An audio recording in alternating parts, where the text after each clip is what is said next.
Hello friends, 12th standard காமர்ஸ்க்கான important 5 mark question last one day தான் இருக்குது. இந்த ஒன் டேல இது மட்டும் படித்தா போதுமா அப்படின்னம்னா 100% போதும். ஃபர்ஸ்ட் பார்த்தீங்க அப்படின்னம்னா தமிழ் மீடியம் இங்கிலீஷ் மீடியம் ரெண்டு பேருக்குமே நான் வீடியோ அப்டேட் பண்ணிட்டேன். இது தமிழ் மீடியம்க்கான 5 மார்க் மட்டும். இது கொஸ்டின் வித் ஆன்சரோட வேணும் அப்படின்னா என்னுடைய நம்பர் 8072021998 150 பே பண்ணீங்க அப்படின்னா கொஸ்டின் வித் ஆன்சரோட அனுப்பிச்சிருவேன். அடுத்து நடக்க போகிற எக்கனாமிக்ஸ் கம்ப்யூட்டர் அப்ளிகேஷனுக்கும் இம்பார்ட்டன்ட் கொஸ்டின் வித் ஆன்சர் நீங்கள் வாங்கிக்கலாம். ப்ரைவேட்டாக எழுதுறவங்க ஹிஸ்ட்ரிக்கும் சேர்த்து எங்கிட்ட மெட்டீரியல் வாங்கிக்கலாம். அடுத்து பார்த்தீங்க அப்படின்னா உங்களுக்கு ஃபஸ்ட்டு 5 மார்க் கொஸ்டினை பொறுத்த வரைக்கும் வேறுபடுத்துக கொஸ்டின் நம்மளுடைய புக்கில் 9 கேள்வி இருக்குது. இந்த 9 கேள்வியும் நீங்கள் படிச்சிருந்தீங்க அப்படின்னா எக்ஸாமில் 2லேருந்து 3 5 மார்க் எழுத வேண்டிய 7க்கு 2லேருந்து 3 5 மார்க் அட்டன் பண்ணிடலாம். லாஸ்ட் இயர் 4 5 மார்க் கேட்டிருந்தாங்க.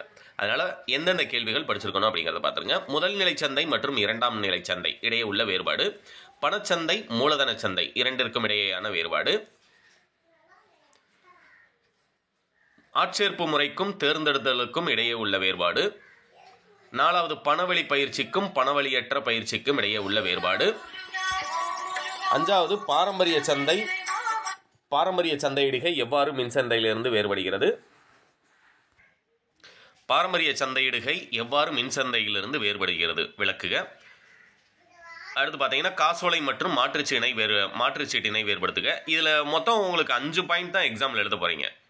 நம்ம மொத்தம் 7 பாயிண்ட் 8 பாயிண்ட் இருக்குது அப்படின்னம்னா நம்பர் போட்டு 5 பாயிண்ட் மட்டும் எழுதுங்க. 5 பாயிண்ட் எழுதினாலே உங்களுக்கு 5 மார்க் முழுசாக கிடைச்சிரும். புரியுங்களா? ஏதேனும் 5 அப்படிங்கிறது உங்களுக்கு பப்ளிக் எக்ஸாமில் கேள்வி கேட்கும் போதும் ப்ராக்கெட்டில் என்ன செஞ்சுருவாங்கன்னா 5 மார்க் கொஸ்டின் எல்லாத்துக்குமே கொடுத்துருவாங்க. அதனால் 5 பாயிண்ட் எழுதுனா போதும் அப்படிங்கிறத ஞாபகத்தில் வச்சுக்கோங்க. அடுத்து 7 காசோலை மற்றும் மாற்றுச்சீட்டினை வேறுபடுத்துக, ரொம்ப ரொம்ப இம்பார்ட்டன்ட். அடுத்து 8வது கேள்வி பார்த்தீங்கன்னா தொழில் முனைவோர் மற்றும் அகத்தொழில் முனைவோர் இடையே உள்ள வேறுபாடு. 9வது கேள்வி பங்குகளுக்கும் கடனீட்டு பத்திரங்களுக்கும் இடையே உள்ள வேறுபாடு. இந்த 9 கேள்வி படிச்சிருந்தீங்கன்னா நீங்கள் எக்ஸாமில் 2லேருந்து 3 5 மார்க் அட்டன் பண்ணிடலாம். பேலன்ஸ் 4 5 மார்க் அட்டன் பண்ணுறதுக்கு மேலாண்மையின் செயல்முறைகளை விரிவாக விளக்குக இயல் 1ல் இருக்கக்கூடியது. இதுக்கும் 5 பாயிண்ட் தான் நான் கொடுத்துருப்பேன். நவீன மேலாண்மை கோட்பாடுகளை விவரி செகண்ட் கொஸ்டின். தேர்ட் ஒன் பார்த்தீங்க அப்படின்னம்னா உங்களுக்கு மேலாண்மையின் முக்கிய பணிகளை விளக்குக. இதெல்லாம் பார்த்தீங்கன்னா 20 22 21 22 திரும்ப 24 4 வருஷத்தில் கேட்டிருக்காங்க. ஏன்னா காமர்ஸ் அக்கௌண்ட்ஸை பொறுத்த வரைக்கும் நமக்கு ரிப்பீட்டட் கொஸ்டின்ஸ் நிறையா இருக்குது. அதனால் ரிப்பீட்டட் கொஸ்டின்ஸ் மட்டுமே படித்தாலே போதும், எக்ஸாமில் நல்ல மார்க் ஸ்கோர் பண்ணலாம். ஆன்சர் பெருசாக இருக்குன்னு நினைக்கிறவங்க 5 பாயிண்ட் எழுதுனா போதும் அப்படிங்கிறத ஞாபகத்தில் வச்சுக்கோங்க. ஏன்னா டாபிக் கொடுத்துருக்காங்க அப்படின்னம்னா 5 டாபிக்.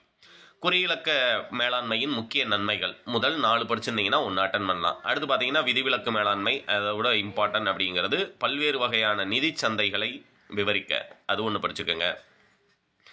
இம்பார்ட்டன்ட் மட்டும் சொல்கிறேன். ஆக்சுவலாக மெட்டீரியல் வாங்குறவங்களுக்கு ஃபுல் ஆன்சர் கொடுத்துருவேன். ஆனால் இதில் இப்போ நீங்கள் எக்ஸாமுக்கு என்னென்னது படிக்கணும் அப்படிங்கிறது. பங்குச்சந்தை பணிகளை விவரி 9வது கேள்வி. இது இம்பார்ட்டன்ட். பங்குச்சந்தை பணிகளை விவரி, இது ஒன்று படிச்சுக்கோங்க. ஏன்னா ஒரு 15 கேள்வி மட்டும் சொல்கிறேன், ஃபுல்லாக சொல்லாமல். அதுமாதிரி செபியின் பணிகளை விவரி, ஏதேனும் 5 பாயிண்ட் மட்டும் எழுதினா போதும். செபியினுடைய பணிகள், செபியின் அதிகாரங்கள், அது கூட தேவையில்லை. ஆக்சுவலாக செபியின் பணிகள் படிச்சுக்கோங்க. அதுமாதிரி மனித வளத்தின்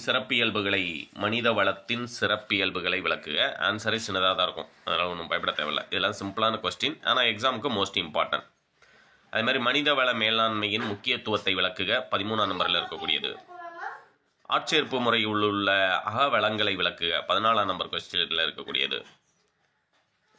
17ல் இருக்கக்கூடிய பல்வேறு வகையான சோதனைகளை சுருக்கமாக கூறுக, ஏதேனும் 5, அது படிச்சுக்கோங்க. 18க்கு அப்புறமா அப்படியே கீழே ஸ்க்ரோல் பண்ணுறேன். ஏன்னா ஆன்சர் எப்படி கீ பாயிண்ட் படி கொடுத்துருக்கோம் அப்படிங்கிறதும் உங்களுக்கு தெரியணும் இல்லையா? அதுக்காக தான் இது ஸ்க்ரோல் பண்ணி காமிச்சிடறேன். சந்தைகள் எவ்வாறு வகைப்படுத்தப்படுகிறது மார்ச் 2020 கேட்டிருக்காங்க. அதுலேயும் எதாவது 5 பாயிண்ட். இப்போ எக்ஸாம்பிள் 5 பாயிண்ட் அப்படிங்கிறது நான் எப்படி சொல்கிறேன் அப்படின்னா இதில் டாபிக் வைஸாக கொடுத்துருக்காங்க அப்படின்னு சொல்லும்போது புவியியல் அடிப்படையில் அப்படின்னு சொல்லும்போது குடும்ப சந்தை, உள்ளூர் சந்தை, தேசிய சந்தை, அதுமாரி பன்னாட்டு சந்தை அல்லது உலகளாவிய சந்தை அப்படிங்கிறதுல ஒரு 2 பாயிண்ட் 2 பாயிண்ட் எழுதுனீங்கன்னா போதும். புரியுங்களா? ஃபுல்லாக எழுதணும்னு அவசியம் கிடையாது. 21க்கு அப்புறமா 22 நுகர்வோர் எவ்வாறு சுரண்டப்படுகிறார்கள், ரொம்ப ரொம்ப இம்பார்ட்டன்ட். அதையும் படிச்சுக்கோங்க. 22ஆம் நம்பரில் இருக்கக்கூடியது. அடுத்து கீழே பார்த்தீங்க அப்படின்னம்னா நுகர்வோர் பாதுகாப்பு சட்டம் 1986 நோக்கங்கள் யாவை, அது ஒன்று இம்பார்ட்டன்ட். 26க்கு அப்புறமா அப்படியே ஸ்க்ரோல் பண்ணிட்டே வந்தோம் அப்படின்னா வியாபாரத்தின் நுண்ணிய. ஏன்னா இந்த லாஸ்ட் ஒன் டேல படிக்கிறதுக்கு இது வரைக்கும் நான் படிக்கலை, இப்போ தான் ஸ்டார்ட் பண்ணுறேன் அப்படின்னு சொல்கிறவங்களாம் இருக்கிறாங்க. அது எப்படி இத்தனை நாளாக படிக்காமல் எக்ஸாமுக்கு முந்தின நாள் ஸ்டார்ட் பண்ணுவாங்கன்றது தெரில. இருந்தாலும் அவங்களுக்காக, ஏன்னா நான் எழுத வேண்டிய 7 5 மார்க்குமே ஆனால் எக்ஸாமில் நீங்கள் அட்டன் பண்ணுற மாதிரி இருந்தால் தான் நல்ல மார்க் ஸ்கோர் பண்ண முடியும். அதுமாதிரி 27 தாராளமயமாக்கல் நன்மைகள் மற்றும் குறைபாடுகள் தீமைகள் பற்றி விளக்குக. செப்டம்பர் 20 செப்டம்பர் 21 ரெண்டுமே செப்டம்பரில் கேட்டிருக்காங்க. அப்போ மார்ச்சில் கேட்க மாட்டாங்களா அப்படின்னா மோஸ்ட் இம்பார்ட்டன்ட் கொஸ்டின், அதனால் நல்லா தரவு பண்ணிக்கோங்க. அதுமாதிரி எல்பிஜியின் தாக்கத்தை விவரி 5 மார்க் கொஸ்டினில் அது வந்து இம்பார்ட்டன்ட். விற்பனை ஒப்பந்தத்தின் அடிப்படை கூறுகளை விளக்குக 29 இருக்கக்கூடியது.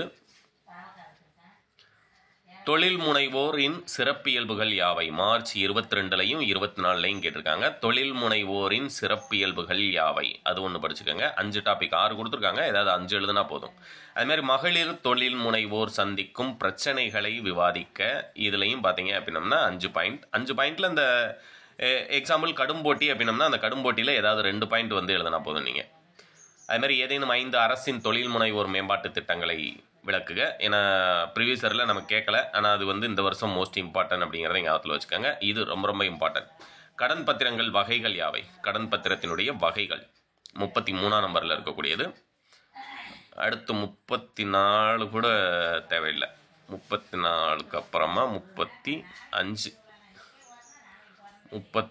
பல்வேறு வகையான நிறும கூட்டங்களை விளக்கு 35வது நம்பரில் கொடுத்துருக்கக்கூடிய இந்த கேள்வி. இது எல்லாத்தையுமே ஒரு தடவை தரவு பண்ணிக்கோங்க.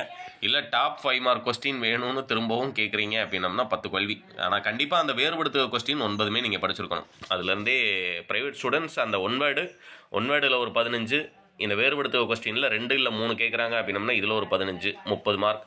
அதுபோக நம்ம 2 மார்க்கில் ஒரு 15, 3 மார்க்கில் அதேமாதிரி ஒரு 15 படிச்சிருந்தீங்கனாலே போதும். எக்ஸாமில் நீங்கள் தாராளமாக ஒரு 60 மார்க் மேலே எடுத்துடலாம். இல்லை ஸ்கூல் ஸ்டூடெண்ட்ஸ் அப்படின்னம்னா ஆல்ரெடி நீங்கள் நல்லா ப்ரிப்பேர் பண்ணியிருப்பீங்க. லாஸ்ட் டைமில் நான் சொன்ன கேள்வி எல்லாத்தையுமே படிச்சிருக்கீங்களா அப்படிங்கிறத ஒரு தடவை கன்ஃபார்ம் பண்ணிக்கோங்க. தேங்க்யூ.